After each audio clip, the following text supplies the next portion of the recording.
aku ingat lagi satu lagi, Gus Baha itu pernah ngasih tau gini. Kenapa dia tuh ketika ngasih pengajian selalu tertawa-tawa, selalu ketawa-ketawa. Nah, kenapa? Terlihat bahagia gitu maksudnya. Karena dia bilang gini. Coba kita lihat ya. Ini mohon maaf ya.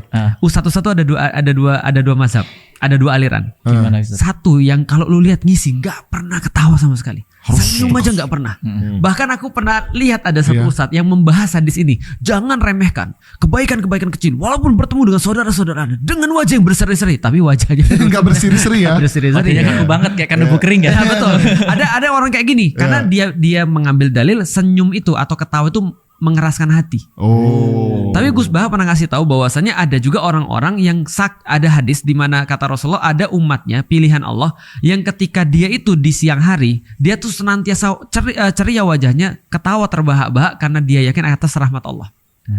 Dan ketika malamnya dia nangis ketika nggak ada orang. Nah artinya dia pengen menampilkan seolah-olah gini, jangan sampai orang lihat mukmin tuh susah gitu. Benar. Jadi kalau lihat mukmin tuh susah, mana mau orang masuk Islam kan itu kan. Nah itu menarik sih.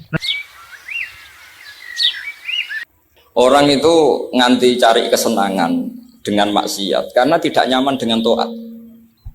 Sehingga kiai-kiai alim termasuk Bali Maksum, Mbah Mun, bapak saya semuanya itu seneng guyon. Supaya orang itu nyaman dengan kiai, nyaman dengan taat. Sehingga nggak perlu seneng dengan yang maksiat. Tapi sekarang banyak orang membawa Islam itu dengan keras. Saya masih ingat wasiatnya bapak, kena ngaji guyon ae, wong bingung mikir utang katanya gitu ya. Dan Bali Maksum itu masyhur seneng guyon. Bapak saya itu pernah ngajak saya mau ke pondok, santri-santri pas guyon itu kembali, gak sida jong santri lagi guyon. Kayak ngopo Pak? Guyon itu barang mewah. Santri itu kadang telat wesel radhi duwe, iso guyon itu luar biasa. Makanya jangan diganggu aja gitu. Meskipun resikonya keterusan guyon double kayak tadi. Jadi itu sanad itu, jadi itu sanad yang luar biasa. Jadi sebetulnya guyon tadi ada filosofi yang luar biasa supaya orang itu faroh bitoat atau faroh bima ahlahu. Sehingga ada ayat qul bi fadlillah wa bi rahmati fa bidzalika falyafrahu. Sehingga orang itu tidak perlu seneng lewat maksiat, hura-hura lewat maksiat. Kita cium tangannya Mbah Maksum sudah senang, cium tangannya Mbah Ali senang. Itu santri kalau ketemu Mbah Hamid nyium tangan itu lebih senang ketimbang nyium tangan artis. Karena kalau nyium tangan artis, astagfirullah kan mesti kita tersiksa. Tapi kalau nyium tangannya Mbah Hamid itu dikenang sepanjang masa. Ini yang harus kita gerakkan fi zamanil akhir. Jadi orang harus terbiasa senang bitoat. Saya itu kalau sudah belajar tafsir misalnya, karena itu sesuatu yang saya tekuni. Saya belajar tafsir tidak lazim ya, tidak pakai kitab tafsir terus, tidak, seringnya pakai fikih. Ya karena saya punya guru Mbah Maimun adalah putra Ki Zubair Al-Faqih. Saya punya guru bapak saya sendiri, punya guru-guru wali. Jadi saya ini punya jalur ulama, punya jalur wali. Sehingga kemungkinannya saya itu kalau nggak ulama ya wali atau gaduh-gaduh nggak jelas itu karena saking banyaknya. Dalam ilmu yang diajarkan Mbah Mun, diajarkan tentu beliau punya sanad ke Said Alawi sampai Rasulullah atau lewat Mbah Karim, Mbah Hashim juga sampai Rasulullah. Yang jelas gak lewat duta besar karena ini mengkotek itu. Itu bahaya kalau sanad lewat apa? Duta besar. Sanadnya begini. Ada riwayat yang ditulis kitab Ihya, juga ditulis kitab Khilyatil Auliya. Itu memang yang menopang perilaku duta besar tadi. Inna min khiyari umati qauman yadhakuna jahron min saati rahmatillah. Itu dalam kitab Khilyatul Auliya redaksinya malah inna min khiyari umati fi ma nabba'ani al-mala'ul a'la.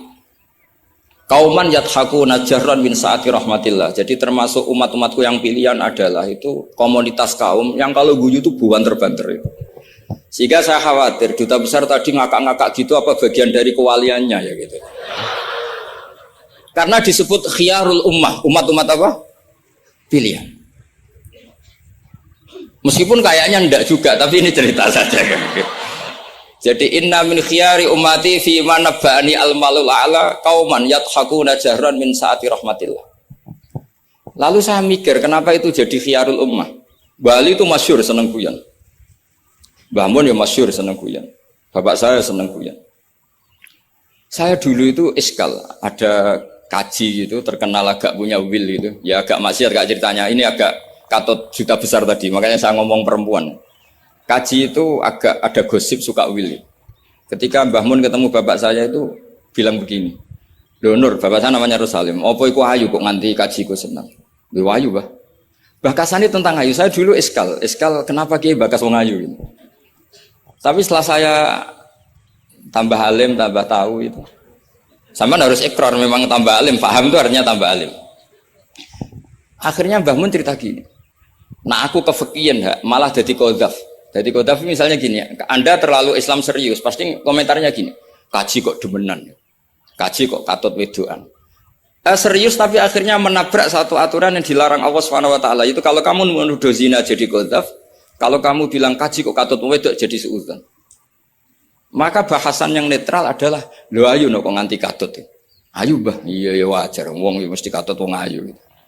Itu filosofi. Jadi di balik guyon itu ada trik untuk menghindari ke fikih atau ke ketentuan fikih yang salah.